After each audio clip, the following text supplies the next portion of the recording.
आज के कार्यक्रम के मुख्य अतिथि हमारे मध्य प्रदेश के यशस्वी मुख्यमंत्री डॉक्टर मोहन यादव जी।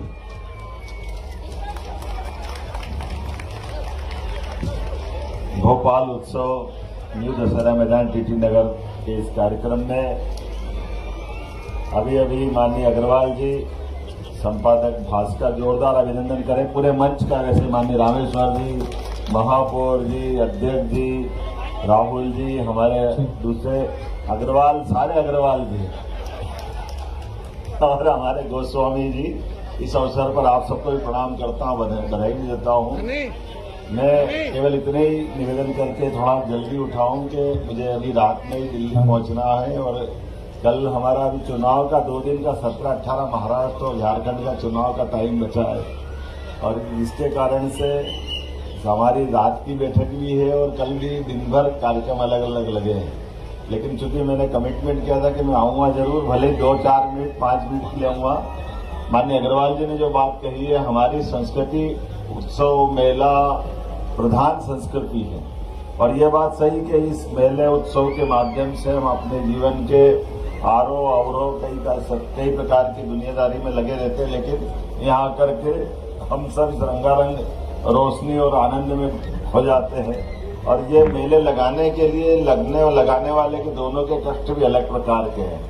इसलिए हमने तो कोशिश की है, पहले हमारी सरकार ने मेला विकास प्राधिकरण का गठन किया। मेला विकास प्राधिकरण के माध्यम से हमारे तीज, पर्व, त्योहार, इन सबका अपना अपना महत्व और इनसे जुड़ करके हमारी संस्कृति को हम समझते भी हैं और इस पूरे आनंद में डूबते हैं। मेरी अपनी ओर से आपने मुझे बताया है, जो बन सकेगा मैं जरूर आपके लिए भी मदद करूंगा इस मेले की संस्कृति के लिए, इस व्यवस्था के लिए। आज स्मार्ट सिटी के माध्यम से तो ये कुछ निर्माण कार्य हुआ है, लेकिन आने वाले समय में और आप जैसा अपन चाहेंगे जरूर करेंगे। मैं पुनः केवल अपनी ओर से आपको जानकारी जरूर देना चाहूंगा। हमने कोशिश की है कि भोपाल की अपनी पहचान मध्य प्रदेश की राजधानी होने वाली पहचान के रूप में स्थापित होना चाहिए। इसके अतीत का वो सोना गौरवशाली पृष्ठ वो हम सब अपने इस भोपाल में देखना चाहेंगे, क्योंकि जब हम मध्य प्रदेश की बात करते हैं तो मध्य प्रदेश का कई सारे गौरवशाली पृष्ठ इससे हमारे इसके हिस्से में भी आते हैं। राजा भोज के नाम पर निर्मित हमारी ये भोपाल, इस भोपाल के साथ हमारा गौरवशाली अतीत विक्रमादित्य से भी जोड़ता है, भगवान कृष्ण से भी जोड़ता है। 5000 साल पहले मध्य प्रदेश में आकर के उनने शिक्षा ग्रहण की। भगवान ने वनवास काल अगर अयोध्या के बाद निकल करके कई समय बिताया तो चित्रकूट धाम में बिताया और रानी दुर्गावती से लेकर अहिल्या माता तक ऐसी वीरांगना भी हमारे यहाँ इस मध्य प्रदेश की धरती से देश और दुनिया में जानी गई है। और अहिल्या माता का तो ये 300वां जन्मोत्सव भी चल रहा है। उनकी अपनी विशेषता है, उनने अपने मालवा मध्य प्रदेश को गौरवान्वित किया उस मुगल काल में, जब जिस मुगल काल में हमारे देवस्थान ध्वस्त हो रहे थे, ऐसे में उन्होंने देवस्थान संस्कृति को पुनर्स्थापित किया। माननीय सांसद जी का भी जोरदार अभिनंदन करें। माननीय आलोक शर्मा जी, आपका भी स्वागत अभिनंदन है। तो हम उम्मीद कर रहे हैं कि आने वाले समय में ऐसे सारे इनकी जयंतियां हैं।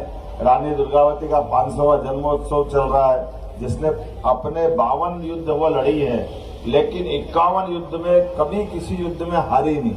वो अकबर की सेना से हो या किसी से भी हो, आखिरी एक युद्ध में उन्होंने अपना आत्म बलिदान करके अपनी उस युद्ध में विभीषिका के माध्यम से भी, जैसे झांसी रानी का इतिहास है, इसी प्रकार से उनका और गौरवशाली इतिहास है। मैं कई सारी बातें बता सकता हूं, लेकिन उत्सव मेले के माध्यम से ही ये मालूम पड़ती है। हमारे कई सारे मंच के कार्यक्रम जो सांस्कृतिक उत्सव के नाते से जाने जाते हैं, कई प्रकार के रंगारंग कार्यक्रम साहित्य रचना के माध्यम से जाने जाते हैं, लेकिन आज के इस अवसर पर इसी प्रकार से यशस्वी प्रधानमंत्री का जोरदार ताली बजा करके हम सब उनका अभिनंदन करें, माननीय नरेंद्र मोदी जी का, जिनके कारण से भारत की ये गौरवशाली संस्कृति की पताका पूरी दुनिया में फहराई जा रही है, पूरा आनंद में डूबे हुए हैं। तो हम सब भी मिलकर के ऐसे हमारे प्राचीन सारे मेले, उत्सव, पर्व, त्योहार का आनंद भी मनाएं। हमारी सरकार बनने के बाद भी हमने हर त्योहार के अंदर समाज जब मनाता है तो सरकार दूर से क्यों देखेंगी, सरकार को उत्सव का हिस्सा बनना ही चाहिए। इसलिए हमने सरकार बनने के बाद मकर संक्रांति से लगा करके गुरु पूर्णिमा, गुड़ी पड़वा, रक्षाबंधन और अभी कुछ दिन पहले दशहरा, शस्त्र पूजन, तो दशहरे का आनंद आता है और शस्त्र पूजन होना चाहिए। और दीपावली या सच्चे अर्थों में गोवर्धन पूजा से मनाई जाती है। तो हमने कोशिश की है आने वाले समय में भगवान अगर कंस को मारने के बाद उज्जैन नहीं आते, उनकी शिक्षा दीक्षा अगर नहीं होती, तो गीता जैसे पवित्र ग्रंथ की शायद शंका थी हमारे मन में कि क्या होता है। तो हमने तय किया गीता जयंती भी धूमधाम से मनाएंगे। 11 दिसंबर को गीता जयंती होगी। अरे गीता का पवित्र ग्रंथ जो सदैव कर्मवाद की प्रेरणा देता है, कौन इससे बच सकता है। ऐसे में जिनके मन छोटे हैं वो जो कहेंगे कहने दो, राजनीति है, हमको उनकी सुनना है, लेकिन करना वही है जो तय कर लिया है। तो हम सब मिलकर के इस मेला संस्कृति, उत्सव संस्कृति, हमारे गौरवशाली इतिहास और सनातन धर्म के लिए जो बन सकेगा जरूर करते रहेंगे।